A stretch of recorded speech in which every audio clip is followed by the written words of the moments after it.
Want to submit a Pokestop but don't know how? My dad's gonna show you everything you need to know in this video. Don't forget to like and subscribe.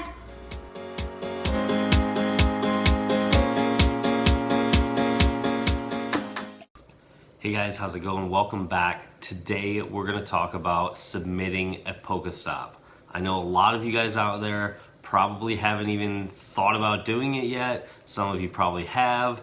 Some of you have probably submitted things that are great. Some of you probably have submitted your mailbox.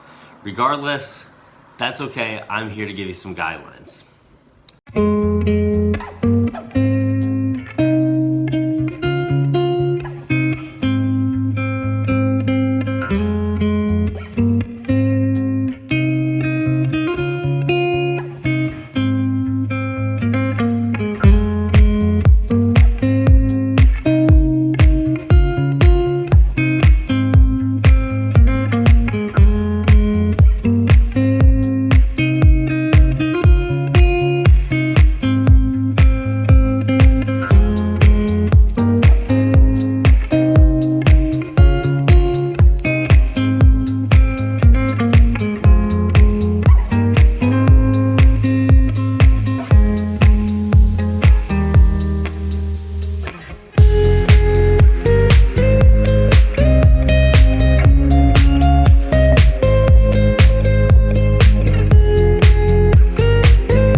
Number one, you're allowed 7 submissions every 14 days to the second that you get a confirmation email from your first submission. Okay? Keep that in mind. 7 submissions every 14 days. So you don't want to just go, willy-nilly submitting everything. Especially because there are a ton of people, such as myself, that are reviewing all of the submissions that come in, or at least most of the submissions that come in that I would assume pass a basic test. And so we are taking our time to review all of those stops. So please don't just submit something just because you hope it might become a stop, because we have to follow a lot of different guidelines as far as reviewers, and we actually get a rating as reviewers, and it actually makes a difference. So please keep that in mind when submitting. Okay, so as far as guidelines, some of you may think these things are obvious, but honestly, when you get into the reviewing side of things, it can get a little murky sometimes as far as what's a really good nomination and what's just kind of a good nomination, you know what I mean? But my main goal for you guys is to understand at least how to submit things and how to avoid submitting duplicates, and how to avoid your submission not getting approved in the long run. So pay attention to this next part here. Okay, so first thing you need to do is go to your App Store or Google Play Store and type in Ingress Prime. I want you to go ahead and download that. I have it on all my other devices, or I had it on my other device. I do not play Ingress specifically, but I did create an account just for this so that we could go ahead and create Pokestops effectively and efficiently. This is going to allow you to do. Basically, what we're going to have you do is download Ingress Prime. You're going to create an account for Ingress Prime, and as soon as you create an account, you can delete the app. That's all you need, is just to have created an account. That's it. Okay, and then before you exit Google Play Store or the App Store, type in IITC. It's that IITC mobile, and you're gonna go ahead and download that as well. Okay, so we have Ingress Prime. I have already created my account, so I'm gonna go ahead and delete that. But then we're gonna go into IITC mobile. I'm gonna sign in with Google, and I'm gonna use the same account that I used when setting up my Ingress Prime. So use that same email that you used.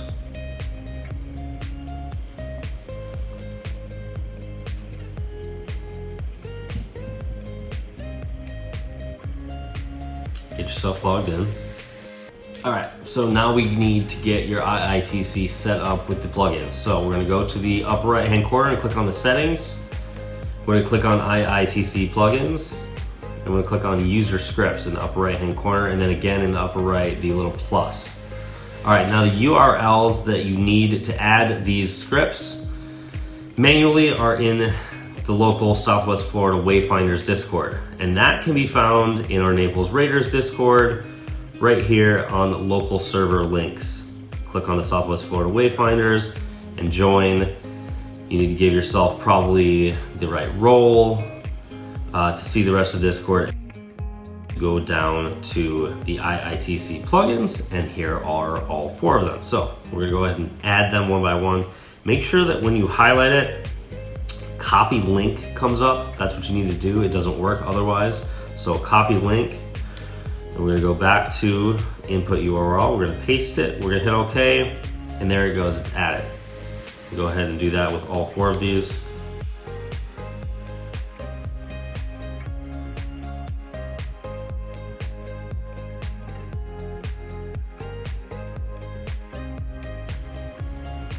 Got it. Okay, there we go. So now we're gonna go back a page, and we're gonna scroll down until we see added by user. You're gonna see it pop up over here on the right-hand side of the screen. There they are, all 4. So now we're gonna click on each one individually, make sure they each have a check mark next to them, and that should be it. Last thing I'm gonna have you do is hit the menu button in the upper left, click on base layers, and I want you to choose a base layer that you like. All this is gonna be is the map layer beneath the grid, so choose a layer that you feel like you can see well. I like this CartoDB positron. It works for me. Whatever works for you is great. So, understanding this map in front of you. The globe is broken up into various size grids called S2 cells. That's what you're seeing right here. Increasing numerically, there are 4 equal size cells inside of a larger cell. So 4 level 2 cells inside of a level 1 cell, 4 level 3 cells inside of a level 2 cell, and so on. What you're seeing right here, the larger orange squares are level 14 cells, okay? Level 14 cells are what determines gyms. I'm gonna get back to that in a second.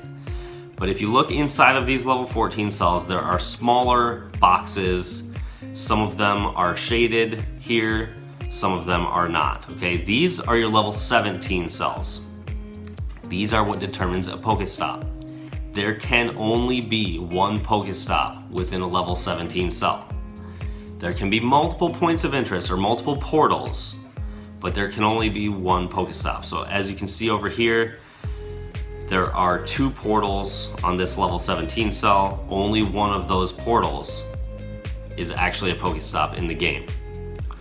So, going back to the level 14 cells, as you can see in the center of this level 14 cell, there's a 6. That is because there are 6 level 17 cells occupied within this level 14 cell. Now, the ratio goes as such. Within a level 14 cell, 2 Pokestops per 1 gym. 6 Pokestops per 6 Pokestops per 2 gyms, 20 Pokestops per 3 gyms, and 45 Pokestops per 4 gyms. So, within this cell, there are 6 Pokestops, meaning there are probably 2 gyms, and there are. This is right around the corner from me, so I can attest to that.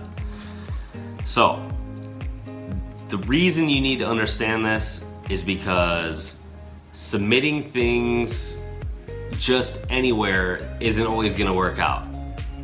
It's real easy to come in here to IITC and check and see if there's a Pokestop on the existing level 17 cell where you want to submit something, and if there is, you may as well forget it or try to find something in a cell nearby or something else. But that's basically how it works.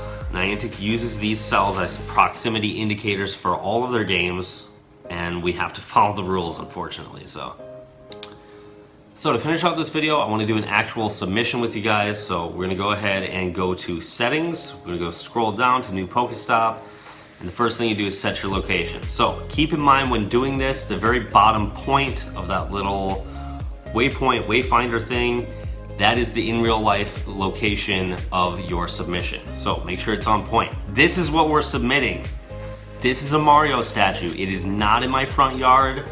It is not in a residential neighborhood, so there's absolutely no reason this should not become a Pokestop, okay? No, all jokes aside, the primary photo that you just saw me take should be, you know, a clear, straight on photo of the submission. And then the secondary photo should be a few steps back, showing the surrounding area, the parking situation, any sidewalk or pedestrian access is very important to show as well. And then we're gonna move on to the title. Now I know the title should be just simple and clear and descript. I know that some people give an extra star for the title being all in capital letters, so keep that in mind. As far as the description, I like to see a short and sweet description that just accurately describes what, you know, the submission itself is, and in any very brief, you know, cultural or historical significance that it has. And then as far as the next step is concerned, which is going to be the supporting info box, which is what all the reviewers are going to read, and really that's the box where, you know, you want to make kind of your argument as far as why you think that this should become a Pokestop. So that's in this box right here. So you know, save any you know, describing factors as far as that goes. Why do you think this should become a stop? Save that for this box here, and this is your last step. And as soon as that is complete, you're gonna send your submission in, and it's gonna go into a queue, and people are gonna start reviewing it. And I think that's all, honestly, that I have for you guys for this video. If you have any questions, I am going to be doing a more advanced video over the next week or so, because there are more things and other stuff that is a little bit more technical that, you know, I can share with you guys as well, but I didn't want to make this video too long. So that's all I got for you for now. Please like and subscribe to the channel, and I'll keep these videos coming. We'll talk to you guys soon.